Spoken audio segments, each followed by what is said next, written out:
Letur og texti eitt af því sem við getum auðveldlega átt við og breytt með CSS.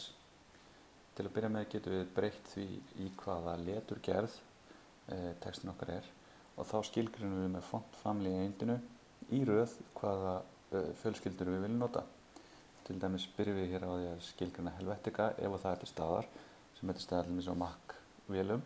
Ef það ekki til staðar þá notum við Arial og að lokum þá sans serif eitthvað sem við munum nota í lokin. En þá vitum við að Helvetica og Arial eru bæði sans serif leturgerðir og ef það vill svo til að hvoru þeirra til staðar þá notum við almennu sans serif leturgerðina sem stýrikerfið eða vafrinn skilgreinir. Font style getum við notað til þess að skásetja letur eða hafa það eðlilegt. Font variant getur sett ýmsar breytur á leturgerðina, eitthvað sem skilgreint í henni, til dæmis að setja texta í small caps sem þá í rauninni rétta leiðin til þess að hafa litla hástafi. Við getum líka hlaðið inn leturgerðin með því að nota font face at skilgreininguna í CSS og notað það síðan eins og annan letur. Það getur verið að ýmsu að huga þar, til dæmis hvaða vafrar styðja hvaða leið til þess að hlaða inn leturgerðinum í hvaða formati og þess háttar. Þá oft gott að nota einhverja þjónustu, til dæmis Google Fonts eða Fontsquirrel sem bjóðar upp á ókeypis leturgerðir. En aftur þá myndum við nota fallback á okkar letur sem við treystum að setja til staðar. Font weight setur þyngdina á letri í tölum frá 0 og svo í 100 upp að einhverju hártölu, til dæmis 1000, en 700 til dæmis svo þyngd sem á við bold, en 300 svo þyngd sem við þinn letur og þá getum við bæði nota lykilorðin sem mappast yfir í töluna eða tölundar beint. En þá verður líka að passa upp á það að leturið sem við höfum hafi í boði þær þyngdir, af því að þær í raun allt letrið aftur teiknað þyngra eða léttara. Font size setur stærð letursins, þá annarkvort í föstum tölum eins og með pixlum eða í hlutfallslegum stærðum eins og EM, og það ráðlagt að nýta hlutfallslegar stærðir, því að ef að til dæmis í Chrome nýjustu útgáfu, ef að notandi breyti leturstærðinni og hún skilgreind í pixlum þá mun hún ekki breytast, en ef hún skilgreind í hlutfallslegum stærðum þá mun hún breytast, þannig að þetta ennþá relevant í dag. Line height setur hæð línunar sem hlutfall af leturstærð og við skilgreinum þetta án einingar, þannig ef line height 1 þá línuhæðin jafn leturhæðinni, ef hún 2 þá hún tvöföld leturstærðinni og þá kemur meira pláss á milli lína. Fyrir allar þessar skilgreiningar á letri höfum við shorthandið font sem skilgreinir þá style, variant og weight saman og síðan stærðin á leturinu, forward slash, hæðin á línunni og hvaða fjölskyldu við erum að nota. Þannig að svona getum við fengið small caps, italic, feitletrað, 14 pixla, 1,5 línubils, Arial, letur. Fyrir texta þá getum við breytt útlitið hans með því að nota text transform og það tekur þá allan textan og setur hann annarkvort allan í hástafi eða lágstafi með lowercase eða þá að nota enska reglur fyrir að setja hvern einasta staf í hástaf, þar að segja fyrir utan einhverja samtengingar og þess aftar, en aftur enska reglur. Og þetta þá rétta leiðin til þess að taka einhvern, ef við viljum texta sem á eins og að vera hér allur í hástöfum, þá viljum við ekki skrifa þetta allt í hástöfum, við viljum skrifa þetta eins og við myndum skrifa þetta með stóru T og svo litlum stöfum þar eftir og nota svo text transform uppercase. Text decoration stýrir því hvernig við strikum einhvern texta. Við getum haft það undir textanum, yfir honum eða í gegnum hann. Og letter spacing skilgreinir það hversu mikið bil á milli hvers stafs í textanum. Þá skilgreinir þetta yfirleitt í EM og þá myndi letter spacing 1 EM þýða að á milli hvers stafs sé bil upp á 1 staf. Og svo getum við tekið neikvæða tölu og þá getum við sagt á milli hvers bil sé nákvæmlega -1 stafsbil, þannig að allir textin dregst saman í eina kassu. Text shadow getum við notað til að setja skugga á texta og letur og það þá svipað því sem við notum til að setja skugga á box. Síðan getum við skilgreint dálka fyrir letur með því að nota columns skilgreininguna. Þá getum við bæði skilgreint hversu marga dálka við viljum fá og hversu mikið bil á að vera milli þeirra. Þetta er ekki að fullu stutt en við getum notað þetta á einfaldan hátt ef við ætlum ekki að vera mikið að eiga við margin og padding á textanum innan dálkana.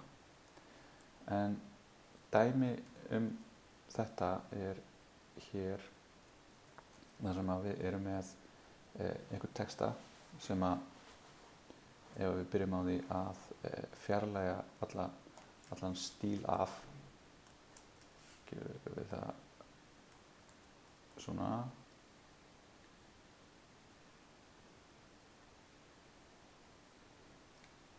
ok, hendum því bara allir út hérna, allir blokkinni, til þess að sjá hvernig það kemur út.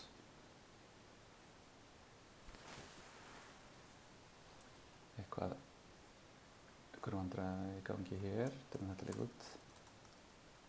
Svona lítur textin út án þess að við höfum nokkuð stíl á honum, en ef við setjum aftur stílinn á hann,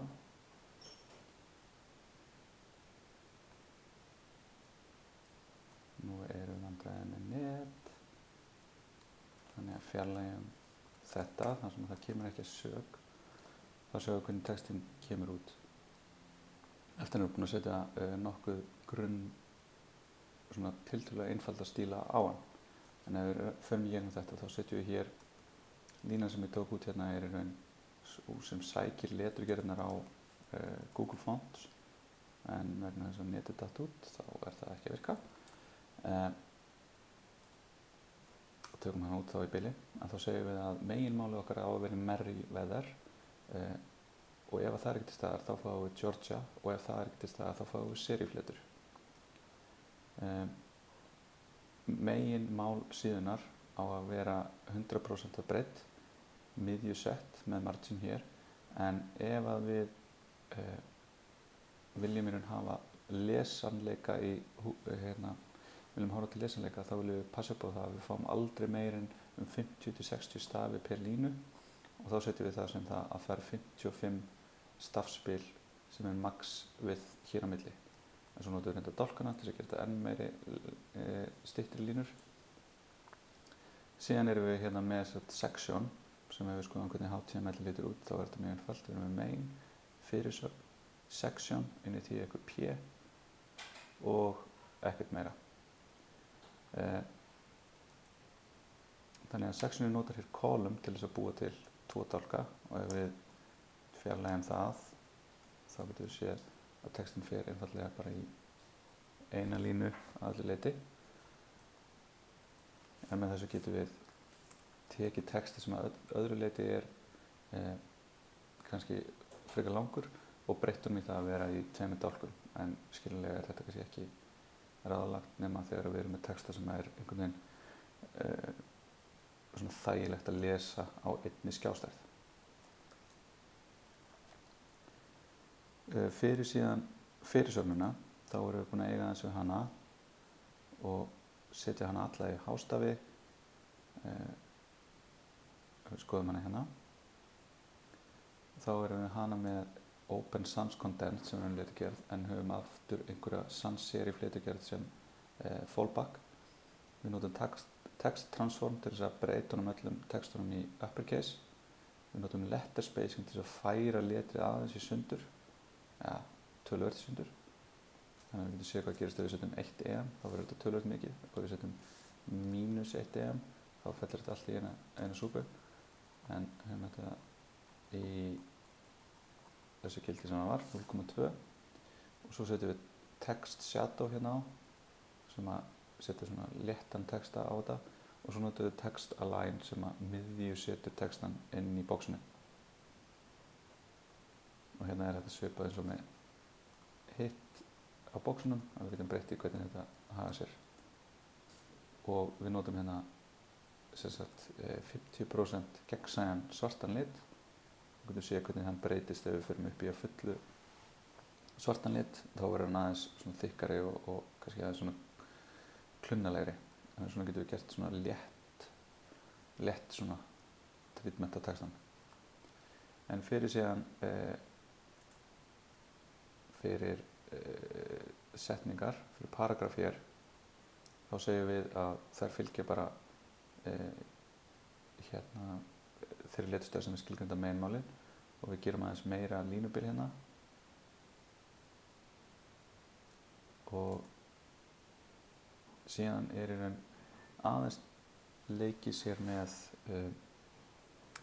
fyrsta stafinn og fyrstu línuna í textanum. Þannig hérna fyrir fyrstu línuna þá setjum við allt í small caps, font size stækkum við aðeins til þess að því litlir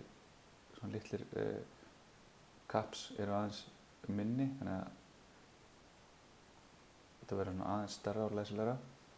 En fyrir fyrsta stafinn þá notum við hérna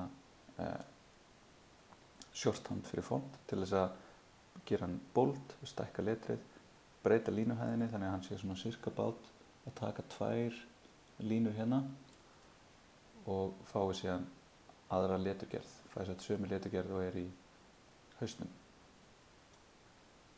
Og svo flótum við þessu til vinstri sem lætur þetta í raun birtast hérna til hliðar og fá svona drop cap.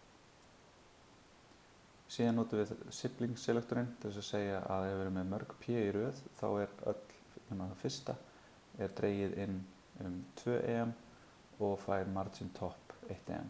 Þannig að þá fáum við hérna 1 línubil á milli málsgreina og málsgreinin er dregin inn.